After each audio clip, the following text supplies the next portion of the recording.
Good evening. Earlier today at about 1:30, DeLand police investigators were working on an unrelated burglary investigation in the area of the Friendly Way when they observed a vehicle, a white Dodge Charger, that they knew was connected to a previous aggravated assault with a firearm that had occurred last week, August 17th, in our city. They conducted a traffic stop on this vehicle at West Euclid and South Woodland and observed 3 occupants inside. Florida Department of Law Enforcement is investigating the circumstances of the events that occurred after the traffic stop was initiated. However, we do know that shots were fired by one DeLand police officer and a Volusia Sheriff's deputy. A passenger in the back seat, 20-year-old Javion Barthel, was shot. Officers immediately rendered first aid and emergency personnel responded. However, Mr. Barthel succumbed to his injuries at the scene and was deceased. The driver of the vehicle and the front seat passenger have been detained pending further investigation. I will now provide details on the incident from August 17th as it relates to this incident today. Around 6 a.m., 2 female victims came out of their home in the 600 block of Parsons Avenue and reported that they were confronted in their driveway by an unknown subject brandishing a firearm. The subject pointed the weapon at them and attempted to fire the weapon numerous times. However, the weapon malfunctioned and did not fire. The subject then ran from the scene. He was not identified. Since the 17th, investigators have been working on trying to identify the persons involved in the attempted shooting. Investigators have developed information and identified several persons of interest. They identified this vehicle, the white Dodge Charger, that they knew to be involved.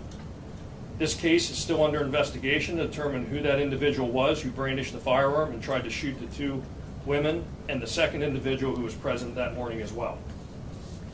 At this time, the circumstances surrounding the police-involved shooting, as I said, are being investigated by the Florida Department of Law Enforcement. We are going to show 3 videos that are pertinent to this investigation, and then the sheriff is going to make some comments. I think, Jason, the only thing you need to tell them is what we recovered from inside the car. Yes, and inside the car today, a firearm was recovered, which corroborates, what we believe occurred out there. DeLand police are searching for a suspect who pulled out a gun during a high school football game Friday night. Barthel pulled a semi-automatic handgun out of a sweatshirt, the weapon seen on stadium surveillance. However, investigators say Barthel took off before they could confront him.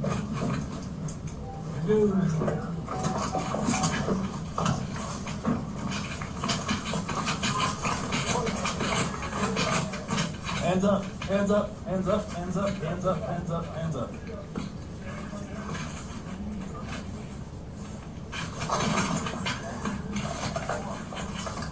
I'm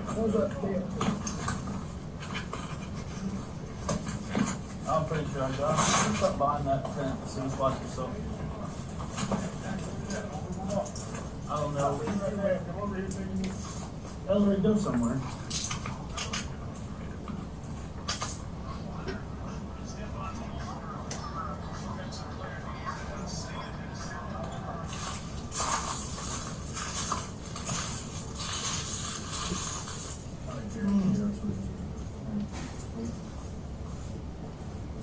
Here, I've got gloves on and I've got my body. Yeah. Here's where he was.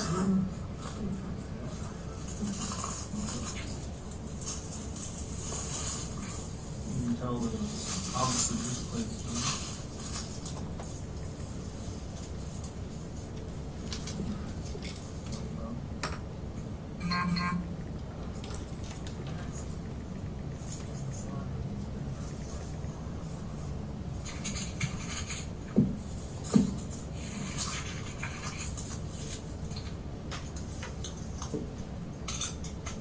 Where is it?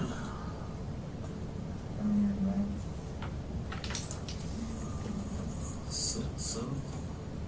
Yeah. I'm guessing they probably used it.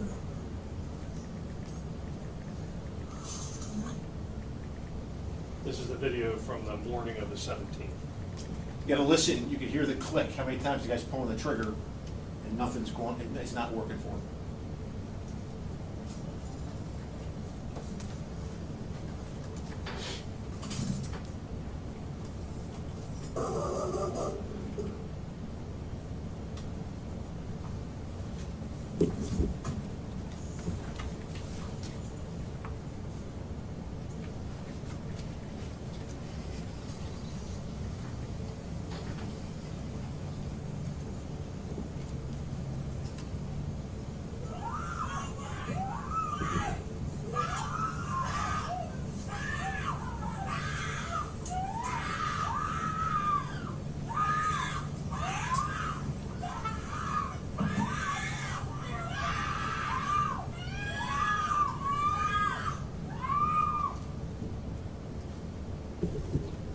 Today's scene.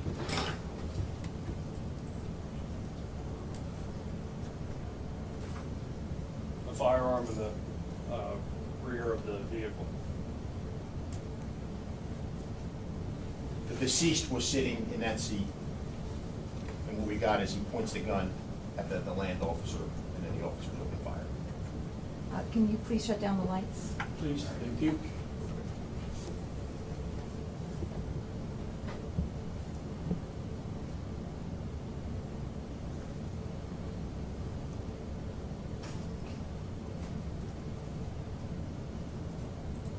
DeLand police are.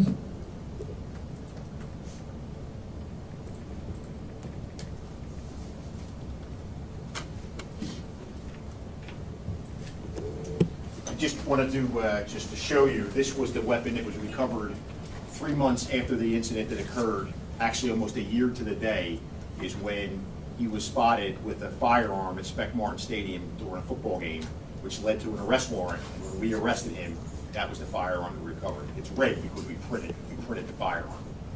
And if you pay attention to what has been going in here in the area of DeLand and Spring Hill, you'll notice there has been a huge uptick of gun violence. There are people out there that are basically telling us, we're not cooperating, we're going to handle this in our own manner. And this stems back to last Thanksgiving, where we had a bunch of shootings in a 10-day period, where, what was the address of the house where the woman, the mother, these people are going after people's mothers, they're going after people's sisters, and when you get pulled over by the police, you point a firearm at them. You know, unfortunately, our deceased in this case, he began his criminal career at the age of 12. Battery on school employees. And if you look at his criminal history as a juvenile and to where we are as an adult, it's in 20 years, you know, obviously 8 years, from 12 to the age of 20, the propensity toward violence is off the chart. And that's what we're trying to deal with and we're trying to combat here. As hard as these folks work in DeLand, as hard as we work here, if their community is hell-bent on getting revenge, there's not a lot that we can do. If they're hell-bent on killing people's mothers and sisters to get revenge for what occurred, we're dealing in a different realm here. That's what people have to understand. And the only thing standing between anarchy is us. Thank God the DeLand police officer is going home safely. My deputy is going home safely. For the family, I offer my condolences. I'm sorry. But then again, this started a long time ago. You know, you can't be running around with guns at football games. You can't be pointing guns at the police. You can't be shooting up neighborhoods and trying to assassinate people's parents. Sheriff, if you could just please stand behind the mics when you're talking, so we can all make sure we hear you clearly. Are you new here? No, I'm not. Oh, okay. I just wanted to. I'm only teasing. Is that a replica, a 3D replica of the football? This is what's called a ghost gun. Okay, there are no identifying marks on this gun. There's no serial number, there's no anything. And the purpose of that is it's not traceable. That's what it is. We're not sure what was carried at the football game, but after DeLand PD did a great job and went out and got arrest warrants, we spotted him. I saw in the video up there, I think it was 11/28. So 3 months later, we spot him and we chase him, and he ditches the gun. This is the gun that he had on him that night. And I mean, obviously, this one has a laser sight on it. The one we see here has a flashlight to it. And again, it's an extended magazine, like the other. This gun had an extended magazine for more firepower. And when you went, Ben, what's the house where they shot the mom with the AK? Mathis, 600 block of Mathis. 600 block of Mathis, we had a shooting a little while back where they, in the broad daylight, fired about 20 shots through a home with an AR-15 that went through the house, through concrete. You know, and then you look at what we just saw. You saw a murder that didn't occur Yes. because the gun malfunctioned for whatever reason. Those people were dead because of their brother and their son, who was sitting in jail at the time. That was an absolute hit. And that's what that car that they see today, that they're looking for, that white car, was seen leaving the scene. Technology puts it near the scene. The question is, who was in that video? And there's a $10,000 reward for anybody who wants to identify who was in that video trying to assassinate those people. So we haven't confirmed that it was Barthel who pointed the gun at the home. We don't know who it is. That's why there's a $10,000 reward for that. We know that that white car today had fled from law enforcement once, more than once. The driver of that vehicle, they were looking for him. Okay, and we have pretty good reason to believe that the night this occurred, our deceased was part of that hit crew. Whether he's a triggerman or not, we can't tell you. But this was a hit crew that he was part of.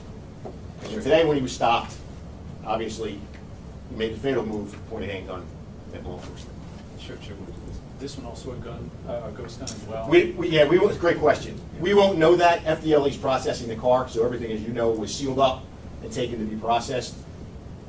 I don't know. It looks kind of familiar. I mean, when you look at the gun we recover and you look at this, it kind of looks like there's a thing going on with these ghost guns. We're seeing more and more ghost guns.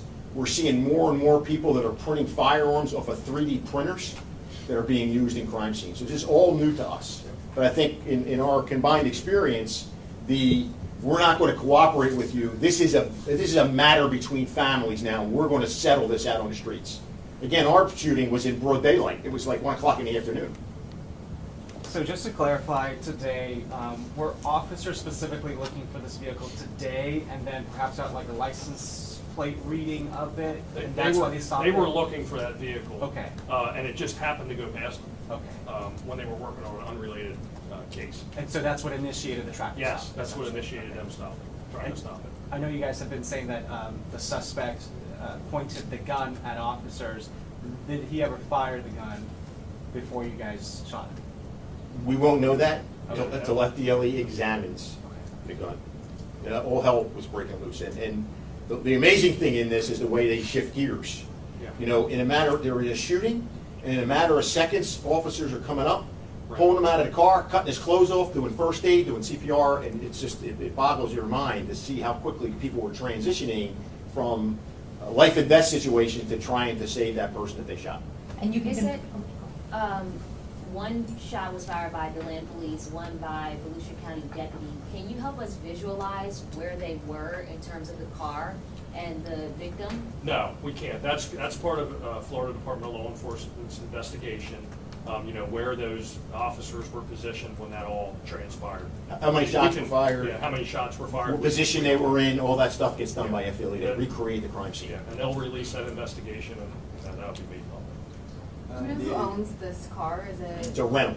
Okay. Yes, it was a rental. The identity of the suspect?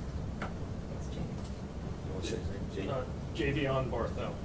Javion Barthel, 20 years old. 20 years. Yes. And that's the deceased. That is the deceased. Okay. Yes.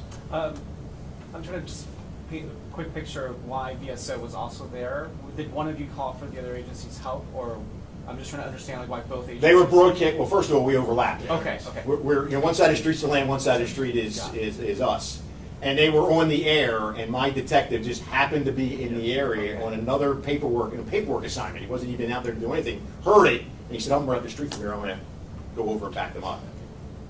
So Our officers and deputies do that all the time. Okay. Javion fired and killed in the back. We don't know that. We don't know that. We don't know if he fired. We don't know What that. we believe and what some of the footage that we can't show you yet says that he pointed the firearm at the DeLand officer from the backseat of that car. So he remained in the back seat. He remained in the backseat of the car. Do you know who the other? There was no. It was a driver, Okay. female passenger, And and in the passenger rear was the deceased. And no injuries to the. No injuries. Are they arrested, the twin? They're in custody, being questioned. I believe some criminal charges will be forthwith, but I don't know exactly what that'll be yet. So, There- I'm sorry if you already said this, but can you talk a little bit about the scuffle which led up to Javion pointing his gun at the officer and then the other officer coming to assist? Can you talk about like the lead up to what happened? Yeah, I don't, like, again, the details of that, you know, they attempted, normally what occurs on a traffic stop is the officers were approaching the car, and at some point on their approach to the vehicle, the firearm was displayed, and then there were shots fired, okay? So the one officer knew that he was going to pull the car over, and then the other officer heard that he might need help and then came. Sorry, I'm just trying to visualize. Everybody, you get on the air, okay? Yeah. I'm behind that white car we're trying to stop. I'm gonna light it up, throw the lights on, the car pulls over. You have other people in the area because they know we were looking for this car. Oh. It just so happened that my detective was like a block away, so he's the first person there. And then what's communicated is, you know, that investigation will flush that out, but basically the bad guy points a gun at the DeLand sergeant, which causes him to fire, which causes my deputy to return to fire into the car as well. And was it the 20-year-old who had, like, was it the rental car in his name, or No. did the person who owned, who was with the? Was the driver. Okay. The driver rented the car. And did he have anything to do with this, or not really? Or did This that- incident, we don't know yet. Okay. This is all coming back to what you saw with the attempted assassination. And the two other passengers are two men as well? Male and a female In the front seat. in the front seat. Male driver, Female passenger. female passenger, deceased behind her. And I just want to make sure I have this correct. On August 17th, the person in that video who tried to shoot the gun multiple times but it failed was not the person that is dead today. We don't know. We don't know. Okay. We don't know. We know that that car Was connected to that. was very nearby that scene. Technology tells us that that car was behind that, it was very close to that scene. And 3 known individuals, the law enforcement, were seen in that car. Who the shooter was, we don't know. That's what the $10,000 reward is for somebody to say, I know who that was. So, but you all believe that the people in this car today could have somehow been connected to the August 17th attempted murder? They may have been. They could have been. They could have been.